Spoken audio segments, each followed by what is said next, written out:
You know that feeling, right? You want to really get your head around something complex, but just thinking about wading through tons of articles is, well, it's daunting. Exactly. It's information overload. So that's what we're doing here. Think of this as your shortcut, your express lane to understanding something that really shapes our digital world, Yeah. how the internet is actually governed globally. Mm-hmm. And we're leaning heavily on Anu Bradford's digital empires. It's a really insightful look at the three big models that are basically running the show when it comes to digital rules. Forget the dense policy papers for now. We're pulling out the absolute must-knows, the surprising bits, and the core differences between these ways of doing things. Yeah, and we're talking about the American market-driven way, China's state-centric approach, and then Europe's focus on rights. Right. So our mission today, unpack these. Yeah. Figure out how they work, what they really stand for, and crucially, what it all means for you trying to make sense of this digital maze we live in. Okay, let's start stateside, the American approach. Okay, so fundamentally, the U.S. model, it's built on this long-standing belief in, well, free markets and free speech. That's really the bedrock. Absolutely. And for a long time, the main idea was self-regulation. You saw this back in '97, the Clinton administration's framework for global electronic commerce. Right. The thinking was basically let the companies and these multi-stakeholder groups handle it. Keep the government out as much as possible. Which leads to something like Section 230 of the Communications Decency Act. It's kind of counterintuitive how that came about, isn't it? It really is. It stemmed from that Stratton Oakmont versus Prodigy case. Prodigy tried to do some moderation, and then they got held liable for user content, so Congress kind of panicked. Yeah, the fear was, okay, if platforms are liable for everything, they'll either stop moderating completely, which could be chaos, or they'll be so scared of lawsuits that innovation just grinds to a halt. Exactly. So Section 230 basically says tech companies aren't the publishers of what users post. It gives them this shield. And look, it did help innovation, definitely. It even encouraged the tools we use for moderation now. But, and it's big, but has it also let platforms kind of dodge responsibility, for the real harm that happens sometimes because of content they host? Does that shield go too far? That's the million-dollar question, isn't it? And yeah, this market-first approach gets a lot of criticism. You can see why. People argue it puts innovation, maybe commercial success, ahead of, well, people's rights, both individual and collective. And you can see the impact ripple out globally. I mean, think about the Brexit campaign. Oh, yeah. Meta, Facebook. Yeah. Their algorithms seem to push these really emotional, often divisive pro-Brexit messages. Some analysis suggests it drowned out the Remain side. And it wasn't just Meta. Twitter had a role, too. Remember the reports about Russian interference? Over 150,000 Russian accounts tweeting about Brexit just before the vote. That's huge. Yeah, and then there's the really disturbing case in Myanmar. Meta themselves admitted they didn't do enough to stop the hate speech against the Rohingya people. It was horrific. The platform was basically used to dehumanize them, call for violence, and instead of taking it down fast, it acted like a megaphone for ethnic cleansing. Ugh. These examples really hammer home the potential downside of being too hands-off. And even within the U.S., when they've tried to fix things, you see these tensions, like that Privacy Bill of Rights under Obama. That's a perfect example. Obama was saying, look, trust is key for the digital economy. Privacy is a basic right. But the bill just got stuck. Right. Tech companies said, whoa, too much burden, it'll kill innovation. Privacy groups said, this is full of loopholes, it doesn't do enough. So nothing happened. No federal privacy law.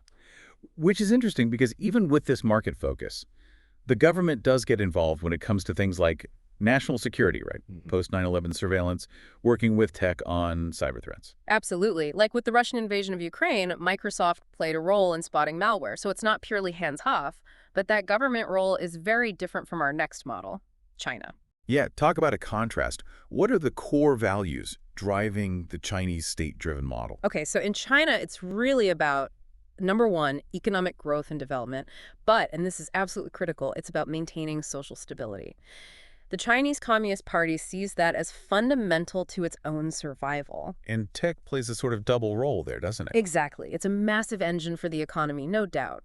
But it's also a powerful tool for, well, political control, Widespread surveillance, pushing state propaganda. People call it digital authoritarianism. Which basically means the government wants total control over the digital space, right? Not just censoring content, but shaping the actual infrastructure, where data goes, even what tech gets developed, all geared towards their political goals. Mm-hmm. And, understandably, this gets heavily criticized internationally. Concerns about individual rights, civil liberties being suppressed. But here's a twist that always gets me. Despite all that control, China has produced some serious technological breakthroughs. It has, and it kind of complicates that simple idea that you absolutely need total freedom for innovation to happen. Maybe it's about the type of innovation. They seem amazing at applying tech at scale, especially things the state cares about, like surveillance tech or digital payments. Less so, maybe, on fundamental research that might challenge things. That's a really sharp observation. And right now, even within China, the rules are changing. You hear this phrase, common prosperity. The government's really cracking down on its own tech giants now. Sending a clear message. The state is boss, not the tech companies. Absolutely. And this model, it definitely has global ripples. Think about the African Union headquarters building in Ethiopia. Built and paid for by China, right? And Huawei did the IT systems. Yep. And then later, these reports surfaced about essentially years of alleged hacking, data supposedly being sent back to servers in Shanghai every night. And hidden microphones found in the walls, reportedly. Yeah. Now, proving these things definitively is always tricky in the world of espionage. But just the suspicion that the Chinese government might be spying through companies like Huawei, that alone is hurting their business around the world. And inside China, that control is intense. The Great Firewall, it's not just tech filters, is it? No, it's a whole system. Filters, yes, but also content rules, getting rid of anonymity with real name registration, and just creating this climate where people self-censor because they know the government cracks down hard on internet influencers who step out of line. It makes people think twice about posting anything sensitive. Definitely. But it's also kind of fascinating? The early days. It's almost ironic. How so? Well, U.S. venture capital actually played a pretty big part in funding some of the biggest Chinese tech companies early on. Alibaba, Baidu, Tencent. They got significant backing from Silicon Valley investors initially. Wow. That's a twist. So this state-controlled giant initially relied on American capitalism. Kind of, yeah. And because China has such tight control over its whole internet infrastructure, they have the power, maybe even the desire, to create what people call a sovereign internet. A splinternet. Yeah. Basically their own walled-off version of the web. Potentially. Whether it's fully feasible or even desirable is debated, but they could try it in a way few other countries could. Which brings us, I suppose, across the globe again, to Europe. Right, the European rights-driven model. What's the focus there? Fundamentally, Europe puts the emphasis on protecting individual rights, making sure democratic structures aren't undermined, and trying to ensure the benefits of the digital economy are shared fairly. It's very much framed as human-centric. You see that in things like their Declaration on Digital Rights and Principles, right? Exactly. It's all about democracy, fairness, fundamental rights. The idea is that tech should serve people, respect their rights, not the other way around. And how does that play out with something like AI, artificial intelligence? Well, they want to encourage AI development, but they're very focused on the risks. Things like bias baked into algorithms or privacy issues with facial recognition. So the goal is AI that's, free from harmful bias and respects privacy. That's the aim. And when it comes to online speech, it's another interesting contrast. They have a strong commitment to free expression. It's in Article 11 of their charter. But they draw the line much harder on hate speech than the U.S. does. Much harder. Generally in Europe, hate speech isn't seen as deserving protection. That's deeply rooted in their history, especially 20th century history. And they seem quite aware of the double-edged sword of online platforms. Yeah, they acknowledge platforms can be great for civic engagement, getting people involved, but they also see very clearly how they can spread disinformation and, potentially damage democracy. Europe hasn't been shy about regulating, has it? We've seen some big examples. Definitely not shy. Look at the copyright directive. That was explicitly about trying to rebalance power between the big platforms and the news industry to help keep media free and diverse. They saw a clear need for government to step in there. And then the big one everyone knows, GDPR. The General Data Protection Regulation. Huge impact. It really cemented data privacy as a fundamental right. Now, enforcing it, that's been a bit trickier. The Irish Data Protection Commission, where many big tech companies are based for EU purposes, often gets criticized for being, well, overwhelmed. Right. And even with pushes to remove harmful stuff like hate speech and disinformation, that content is still everywhere online, isn't it? It absolutely is. It shows how tough that balancing act is, protecting free speech while also protecting people and institutions. But the underlying principle for the EU is clear. They believe in using regulation to shape the digital economy according to their values. They call it digital sovereignty. And this has that ripple effect, the Brussels effect you mentioned. Yeah. Can you explain that a bit more for listeners? Like, how does an EU rule end up affecting someone in, say, Canada or Brazil? Right. So the idea is the EU market is huge and important. When the EU passes a strict regulation like GDPR, multinational companies often find it easier and cheaper just to apply that high standard everywhere they operate rather than trying to manage different rules for different regions. So compliance just becomes simpler if they adopt the EU standard globally. Pretty much. You see GDPR-style data privacy laws popping up all over the world now, partly because of this. Companies just extend those protections globally. Even things like those cookie consent banners we all click through, annoying as they might be, became standard, largely because of GDPR. Okay, so we have these three distinct models. Yeah. U.S. market, Chinese state, European rights. But are they totally separate boxes? Or are there overlaps? Oh, there are definitely overlaps. I mean, the U.S. model isn't purely market-driven. As we said, there are concerns about rights, similar in some ways to the EU, and the government does step in sometimes, especially on national security, which has echoes, albeit very different ones, of the state's role in China. And we certainly see friction, particularly between the U.S. and EU. Data transfers are a big one. Huge. The old Privacy Shield agreement got struck down by the EU's top court. Why? Because they felt U.S. surveillance laws didn't have enough safeguards, didn't meet their standards for proportionality when it came to accessing data. And then there's digital tax. That's been a running battle. Yeah, EU countries wanting to tax the revenues of big U.S. tech companies generated within their borders.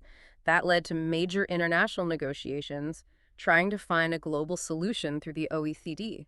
Still ongoing, really. Plus, the EU keeps going after U.S. tech firms on antitrust grounds. And the U.S. often pushes back, saying, hey, you're just being protectionist, unfairly targeting our successful companies. But despite the friction, we have that Brussels effect you talked about, where EU rules kind of spread. Exactly. It shows how influential that rights-based regulatory model can be, even beyond EU borders, simply because of market size and the practicalities for global companies.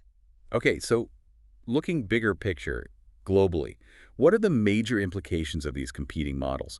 China's digital Silk Road comes to mind. Yes, that's a big one. China is actively funding and building digital infrastructure, things like fiber optic cables, data centers across Africa, Asia, Latin America. Which sounds helpful, but the concern is it could also increase those countries' dependence on Chinese tech and maybe Chinese norms and standards for how the internet should work.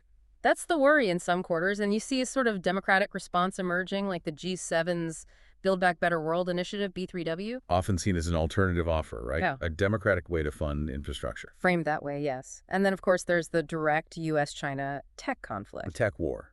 Export controls, especially on advanced computer chips. Exactly. And China hitting back with its own measures, like anti-sanctions laws. It's a major geopolitical battleground now, fought with technology and regulation. Which brings back that idea of the splinter net. Mm. Is the internet actually breaking apart because of these different rules?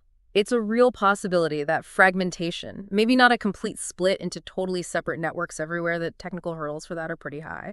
But certainly you could see increasing divergence in how data flows, what content is accessible, what services work where. So what does the future look like? One model winning out. Everyone finding a way to get along. Well, the analysis suggests it's unlikely to be unipolar, one model dominating everywhere, and probably not multipolar in the sense of peaceful coexistence either. So more like messy. Probably more like a bipolar or maybe tripolar world with ongoing tension, conflict, and cooperation between these different approaches, constant negotiation and friction. And there's an argument, isn't there, that more democratic countries might start leaning towards the European model as a kind of middle path. Yes, that's definitely being discussed. Seeing it as a way to regulate tech without going full authoritarian like China, but with more guardrails than the traditional U.S. approach. What about the argument that all this EU regulation just kills innovation? Does Europe not have tech giants because of its rules? That's debated, obviously. Yeah. But the source we looked at, Bradford, suggests it might not be that simple. Many of the current U.S. tech giants were already huge before the EU really ramped up its digital regulations.